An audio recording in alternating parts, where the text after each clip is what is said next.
Boa tarde. Hoje nós vamos falar sobre depressão e suicídio. Né? Acho que vocês ouviram ontem na mídia que um cantor internacional se suicidou devido à depressão. E eu trouxe aqui a doutora Jaqueline Juste, psiquiatra da infância e adolescência do Hospital das Clínicas. Jaqueline, obrigada pela sua presença. Agradeço o convite. E assim, explica o que é depressão. Bom, depressão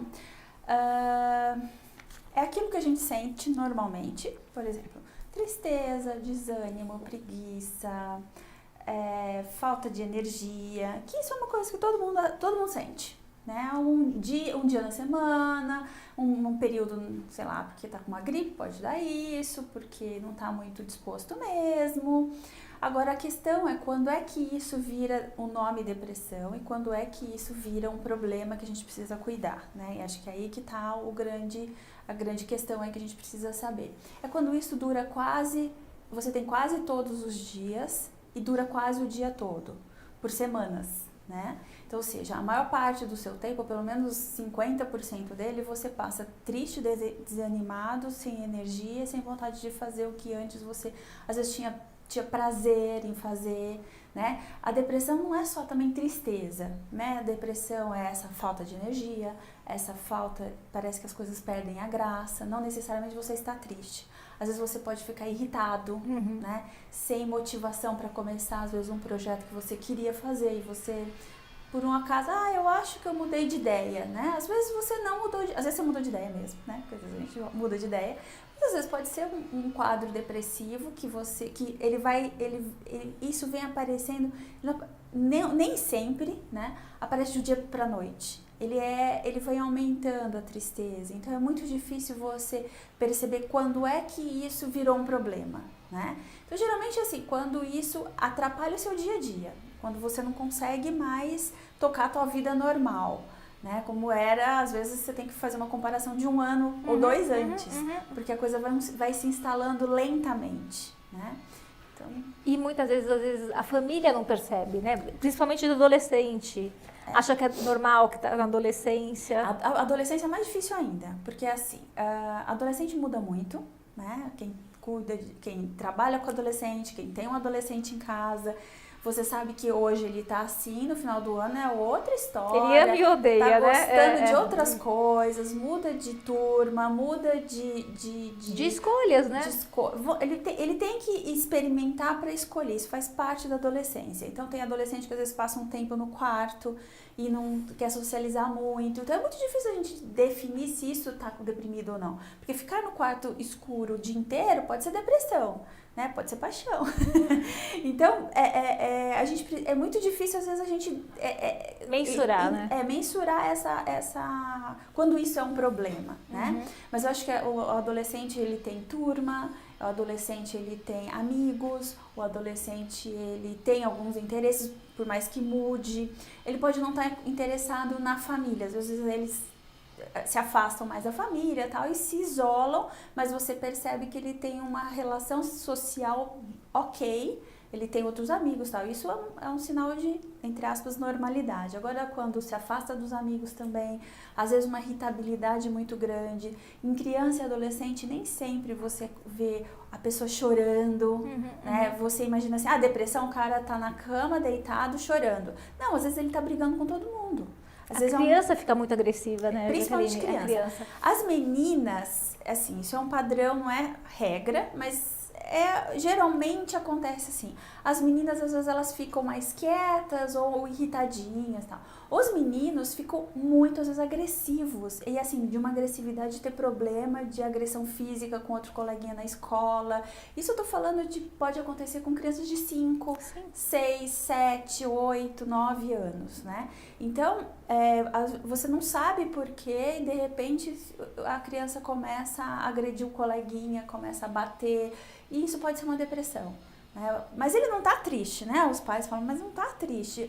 Você não vai ver uma tristeza na criança. A criança externaliza mais na agressividade, muitas vezes irritabilidade.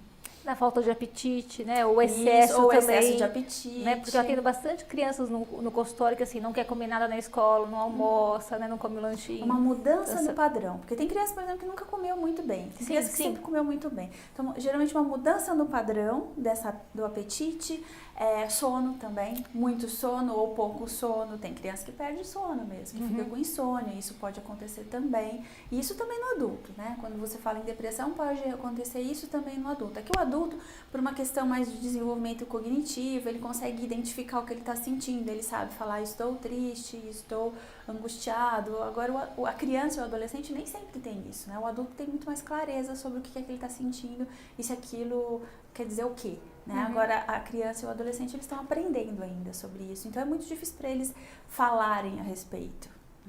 E a correlação, Jaqueline, do suicídio com a depressão? A depressão, ela aumenta o risco de suicídio, né? O suicídio pode acontecer por muitas coisas, né?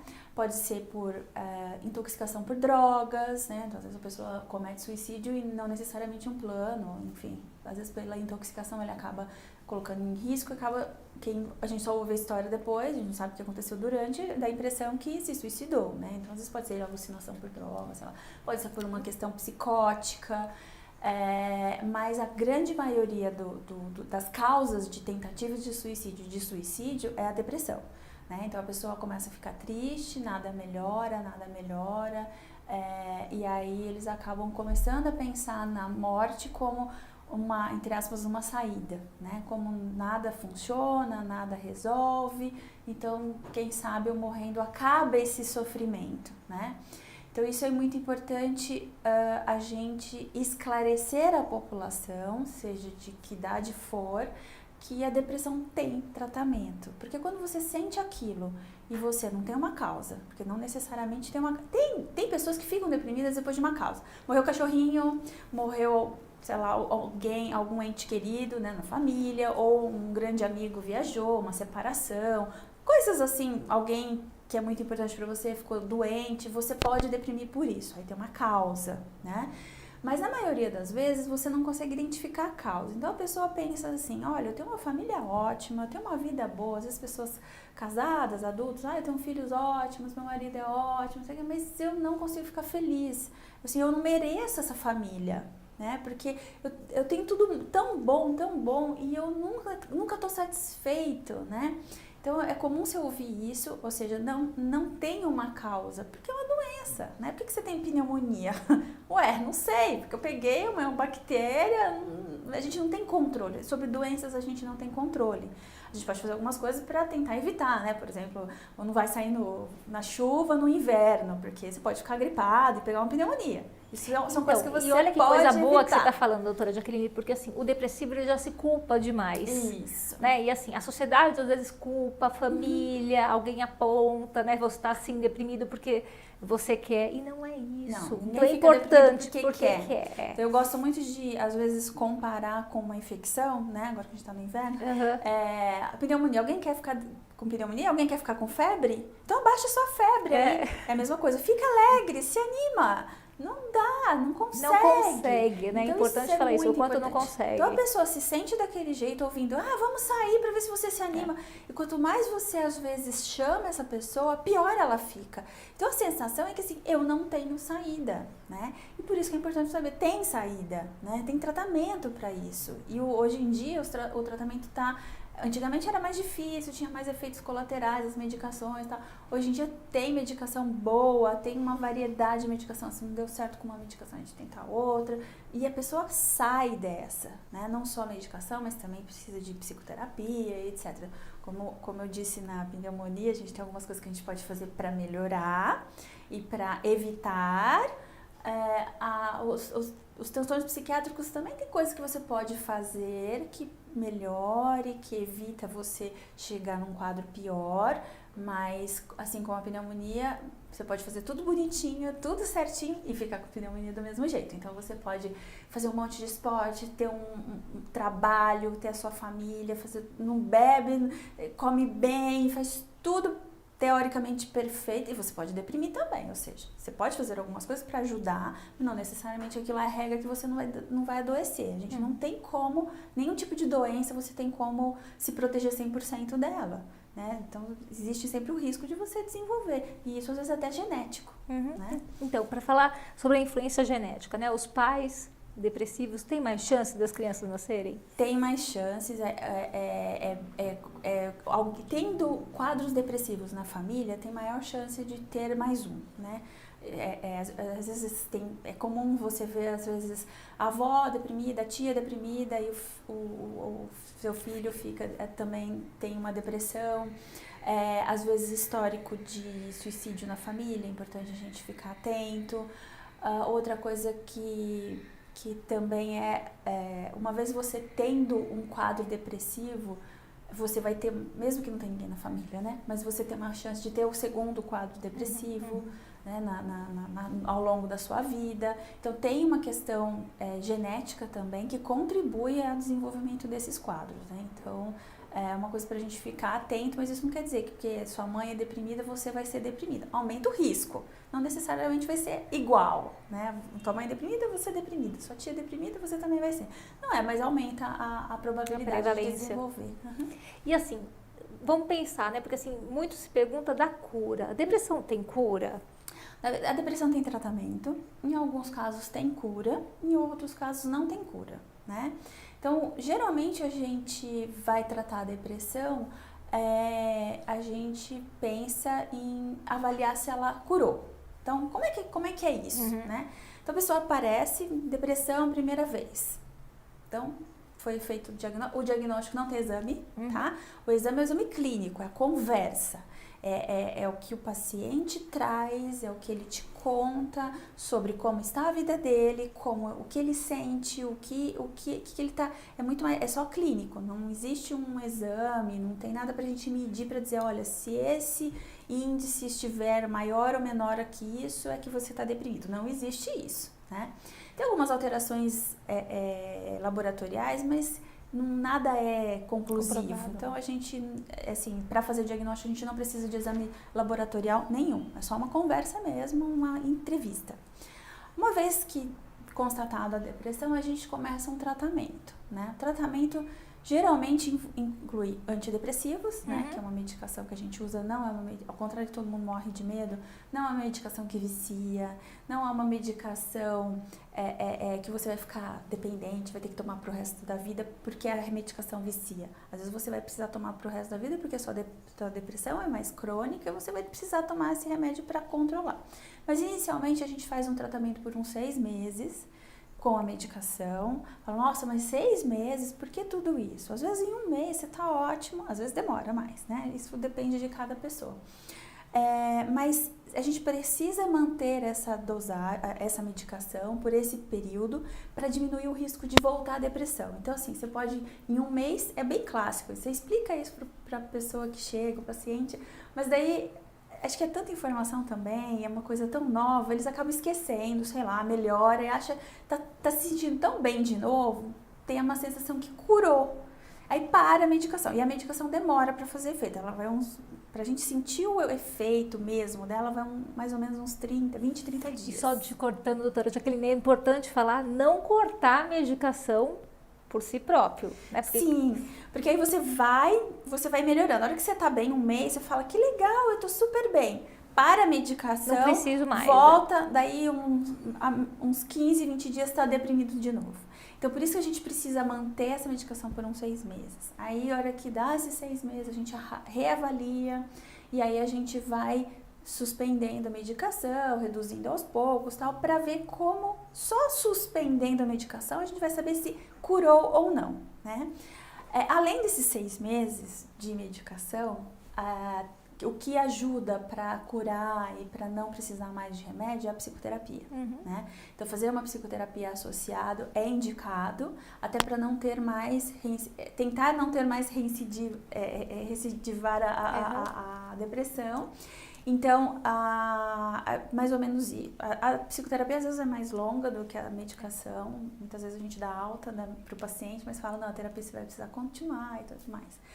Aí, depois desse período, você suspende a medicação e você tem que observar. Né? A gente, claro, uma vez que a gente vai dar alta da questão medicamentosa, a gente explica, olha, se acontecer isso de novo, né, você volta a me procurar, porque pode ser que aconteça. Tem gente que nunca mais tem gente que vai ter daí um mês, tem gente que vai ter daí 10 anos, um ano, enfim. E tem pessoas né? que têm depressão pro resto da vida, E né? tem gente que daí umas 2 semanas começa a ficar triste de novo, né? Ou a hora que você começa a reduzir a dose do antidepressivo, ela já fica triste de novo. Aí você já nem tira, você mantém a medicação e aí é uma questão de você aceitar que, infelizmente, às vezes a gente pode ficar mais tempo, tipo uns 2 anos com a medicação e tentar suspender de novo. Eu sempre tento tirar em algum momento para sentir se realmente essa pessoa está precisando ou não. Porque pensa, ela está fazendo terapia, está fazendo um monte de coisa, isso pode dar uma aliviada e ela pode ficar sem a medicação. Mas uma coisa é você... tem gente que vai ter que tomar pro resto da vida remédio. Agora você tem que pensar o seguinte, o que você quer? Você quer ter uma vida boa? Você quer ser feliz? Você quer conseguir usufruir e curtir a vida, né? Ou você... E apesar disso, você vai ter que tomar remédio, né? Mas você vai conseguir curtir a tua vida, você vai conseguir dar risada, você vai conseguir curtir as coisas boas que vão acontecendo, mas você vai ter que tomar remédio, no caso que a pessoa não cura a depressão. Ou você prefere ficar chorando, triste, amargurado para não tomar remédio, né? Então é uma questão de escolhas. Então, assim, se você quer viver bem, vamos tentar sem remédio. Se não der, vamos ter que aceitar isso, porque não é uma questão de escolha, né? Então, se você nasceu loiro, moreno, alto, baixo, não sei, você não escolheu, né? A mesma coisa, depressão às vezes tem até questão genética. Pode não ter ninguém na família e você desenvolveu, ok, aceita, vê o que dá para ser feito e você pode ter uma vida normal, mesmo com a medicação. Tomando a medicação ou não, você tem uma vida normal. Você não precisa deixar de, sei lá, comer abacaxi porque você está tomando remédio. Não, né? Tem sim algumas restrições em relação ao álcool e tal, mas que não é proibido, dependendo da medicação. Isso a gente tem como olhar e orientar o paciente, ou seja, ele não tem nenhuma restrição, ele não é diferente do outro que está tomando remédio, né? Então você tem que pensar, se você fosse hipertenso, né? Você não tomaria medicação para sempre? É a mesma coisa, né? Ainda existe muito preconceito. Em relação a qualquer tratamento psiquiátrico, né? Que realmente tem medicação que vicia, tem medicação que engorda, tem medicação que dopa, isso existe, mas usado do jeito certo, e o antidepressivo não é desses. Tem alguns antidepressivos que realmente engordam, mas tem aqueles que não engordam. Enfim, tem um monte... Por isso precisa ser reavaliado sempre, né? Exatamente, porque às vezes a pessoa fica super bem, um mês. Aí o que acontece? Para o remédio, outra dúvida que geralmente surge. Parei e agora fiquei triste de novo. O que ela pensa? Fiquei viciada no remédio. Porque para eu ficar bem, eu preciso tomar o remédio. Não, peraí. Você tem uma depressão, o remédio estava cuidando de você, ele estava te deixando dentro de um normal. Você parou o remédio, você voltou a ficar doente, não viciado, né? Fica confuso, né? É por falta mesmo de informação, porque as pessoas têm muito preconceito com relação à medicação, tanto é que elas me perguntam, se falam sobre isso. Tem vergonha, né? E assim, tem cura a depressão sem a medicação?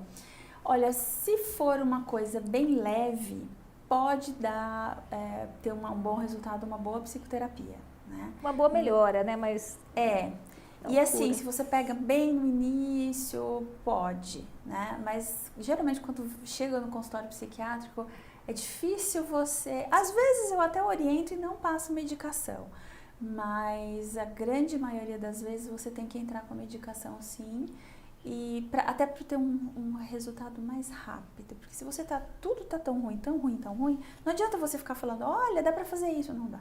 Dá para fazer aquilo, não dá, porque a pessoa não consegue enxergar a vida de outra maneira. Como ela é de verdade, não é mais bonita nem mais feia, mas como ela é de verdade, tudo fica muito difícil e impossível. Cinzento, né? Que os pacientes relatam, né? A vida fica escura. Exatamente. Então, a medicação ajuda, inclusive, a psicoterapia, para ele desenvolver melhor, né? Porque senão fica difícil tentar motivar uma pessoa tem site, que quimicamente não consegue. Não tem. reage de uma outra maneira. Exatamente. E os tratamentos, doutora Jaqueline, quais são? Bom, geralmente o fundamental é o antidepressivo, né? Aí a gente vê se a pessoa tem uma ansiedade associada, porque às vezes tem, às vezes só é muito deprimido. Aí tem medicações que é mais para um tipo para outro, a gente consegue identificar na conversa, a gente passa essa medicação, que é mais ou menos isso que eu falei, por mais ou menos uns 6 meses, 1 ano mais ou menos, um tratamento mais curto, ou seja, é longo, mas não dá para ser diferente, né? Se precisar, por exemplo, às vezes no começo de um tratamento a pessoa está com muita insônia. Eu costumo dizer o seguinte, ninguém fica bem sem dormir. Então a gente precisa entrar com alguma medicação para dormir. Às vezes, dependendo, pode até ser um fitoterápico, né? Não necessariamente você precisa entrar com benzodiazepina, que aí é o calmante, tarja preta, que todo mundo tem medo, né?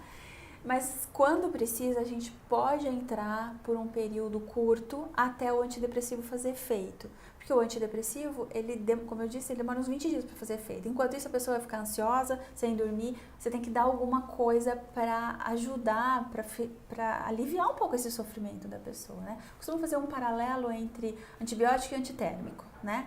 Então, o antidepressivo seria o nosso antibiótico. E o antibiótico não tem uns 72 horas para ver o efeito, para passar febre, né? Só que o antidepressivo é 1 mês, né?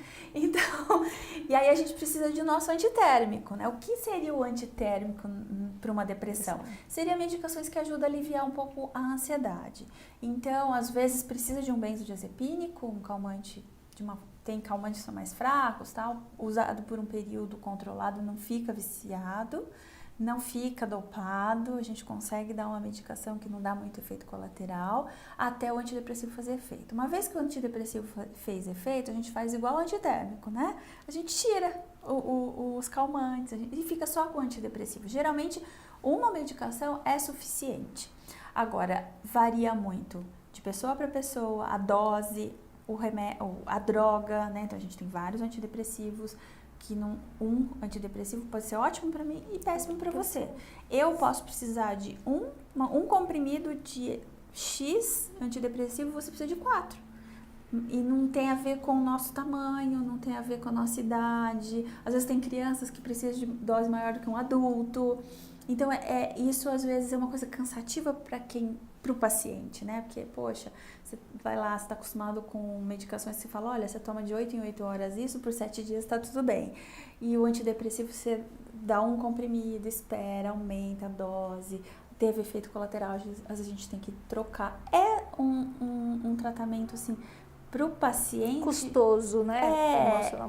É cansativo, porque às vezes você tem que mudar. Às vezes você acerta. E a primeira droga, a pessoa fica super bem, 1 mês depois ela tá ótima.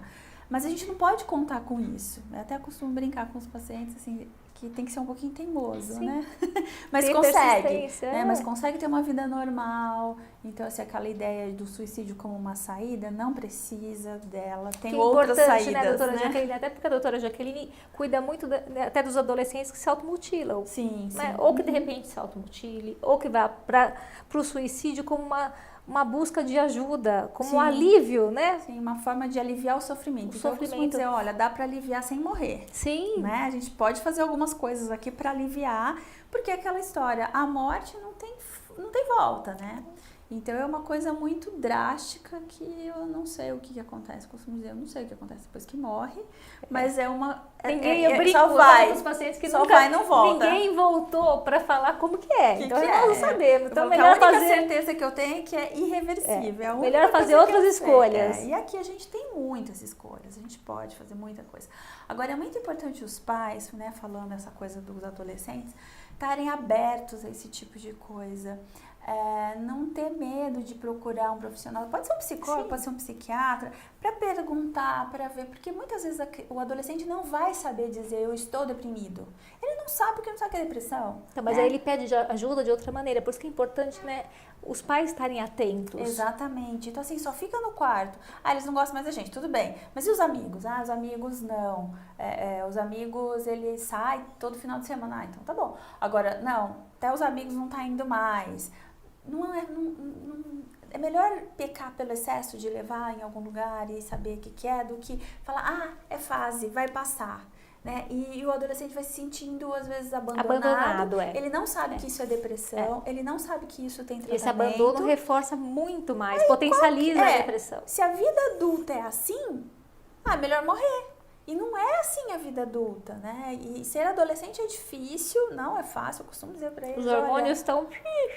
É super difícil, eles sentem tudo muito intenso, então eles precisam de um apoio. E às vezes é a família que vai dizer, olha, isso não tá normal, vamos procurar uma ajuda. Eu não sei o que é, mas vamos procurar uma ajuda.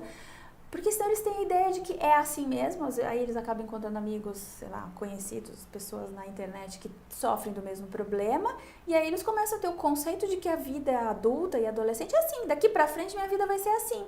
Que horror, né? E a vida não é desse jeito. Então, então assim, eles começam a vida adulta, assim, o início deprimido. Então, quer dizer que é assim, eles estão conhecendo, eles nunca foram adultos, né? Então dá a impressão que ser adulto é ser triste, né? É ser uma vida chata, né? Aí realmente, né, você começa a pensar em morrer. Então, e aí também se compara, de repente, com o amiguinho que tá bem, né? E aí a vida dele tá péssima. Exatamente, mas o que acontece? Geralmente, quando ele começa a se isolar, ele começa a se ligar muito com outras pessoas iguais. Então dá a impressão que tá todo mundo igual. Aí o universo dele começa a enxergar só aquelas pessoas que estão mal, negativas, como ele, deprimidas. né? É muito difícil o adolescente olhar o outro e falar, aquele meu amigo é super alegre, como é que ele consegue ou não? Parece óbvio, né, pensar nisso, mas eles não pensam assim. Eles falam assim, não, deve ser impressão minha, sei lá, e na verdade tá todo mundo mal, tá ali às vezes é só aparência, no fundo tá todo mundo triste. Então, geralmente eles procuram o grupo que tá sentindo a mesma coisa, né? Por identificação, né? E aí, fica todo mundo chorando e sem ninguém dizer, gente, isso é uma doença e vocês precisam se tratar, porque eles não vão falar, né? Entre eles não sabem. Né? Se o adulto, às vezes, é difícil identificar, imagina um adolescente. Então, doutora Jaqueline, é uma coisa que eu sempre reforço com as orientadoras das escolas, o olhar da escola, o quanto é importante, né? Se de repente a mãe não consegue perceber, porque de repente a mãe também está deprimida, né? E ela acha que a atitude do filho é normal, a escola, a orientadora escolar, né? A psicóloga perceber aquela criança e fazer um encaminhamento. A escola é meio que um pacote, né? Então, principalmente quando a criança já está nessa escola, às vezes é mais fácil perceber essa mudança de comportamento. Apesar deles mudarem de comportamento, mas existem uns comportamentos que são mais esperados e outros menos esperados, né? Então, esse isolamento, adolescente é de turma, né? Então, por que tá isolado? Por que tá ali no cantinho? Então, o professor que está mais atento, ele percebe na carinha dos alunos, assim, uma mudança, né? Uma coisa mais tristonha e tal. E às vezes é legal, percebendo isso, chamar a família para saber o que está acontecendo em casa. Às vezes os pais estão separando, às vezes morte de alguém, sei lá, né? Muitas coisas podem Perdeu uma namorada, né? Que eles sofrem horrores com as perdas. E é na adolescência que geralmente começam, né? Os quadros depressivos, mais nas meninas do que nos meninos. Então, ou seja, nessa fase é uma fase que realmente inicia muita coisa, falando da área mais psiquiátrica, né? E que é importante os professores, os coordenadores, orientadores de colégio estarem atentos a esse tipo de mudança de comportamento e chamar a família, né, para conversar. Então, voltando para a família, né? Como que a família pode ajudar no tratamento? A família a melhor ajuda é aceitar, né? É aceitar, a família não ter esse preconceito, né? Esse medo. Não sabotar o tratamento, né, doutora Jaqueline? Porque nós vemos no consultório, né? O quanto mãe às vezes bota, pai. Tem medo, vou dar esse remédio, meu filho vai ficar viciado. Então, tira as dúvidas com o médico, leva todas as perguntas, é direito do paciente saber, né? E obrigação do médico explicar. Então tem que levar, tem que perguntar para estar tranquilo para dar essa medicação para o teu filho. Então aceitar isso. Teu filho está deprimido não é porque você tem um problema, não é porque você não é uma boa mãe. Sim, isso é importante falar, porque as mães se culpabilizam. A mãe fica, meu filho é triste, eu não consigo. Eu errei? Que eu errei? Não errou em nada, ninguém errou em nada. Depressão não é uma coisa que a gente escolhe. é uma doença, tem que entender que isso é doença, e doença acontece. E tem tratamento, né? Doença tem tratamento, né? E tem tratamento, não adianta, né? E aceitar. E assim, e adolescente também não se trata sozinho, né? Sim. Então, os pais precisam dar a medicação, lembrar. Sim. Porque eles. E no meio do caminho, o adolescente sempre quer parar, porque. Pra que isso? Aí ele se sente diferente do outro. Então, eu acho uma Tem compreensão. horas que eles se revoltam, tem que tomar medicação. Então, uma compreensão da família sobre o que é depressão é fundamental. E a compreensão é para ajudar o adolescente não ter esse preconceito em relação a isso, aceitar o tratamento. Então, é muito importante, assim, a família estar orientada para poder orientar esse adolescente. Porque, por mais que você oriente no consultório, tudo ele vai e volta, né? Tem hora, pra que isso? Meus amigos não fazem terapia, por que eu faço? Por que eu tomo remédio? Por que eu tomo remédio? Eles vão saber, não vão querer. Você não tem nada diferente de ninguém. Né? Cada um toma o remédio que precisa. E isso não te faz diferente de outros, né? Por isso que é importante a informação. Você fica diferente quando você está deprimido, porque aí você fica no seu canto, você não se socializa, você não faz amizade, aí você fica diferente. Então, isso é ser diferente. Agora, tomar medicação não é ser diferente, né? Te deixar... Ficar bem, para viver a vida, né? Ver o colorido da vida. Exatamente. Então, tá bom, doutora Jaqueline, muitíssimo obrigado pela sua presença aqui. Prazer para mim estar aqui com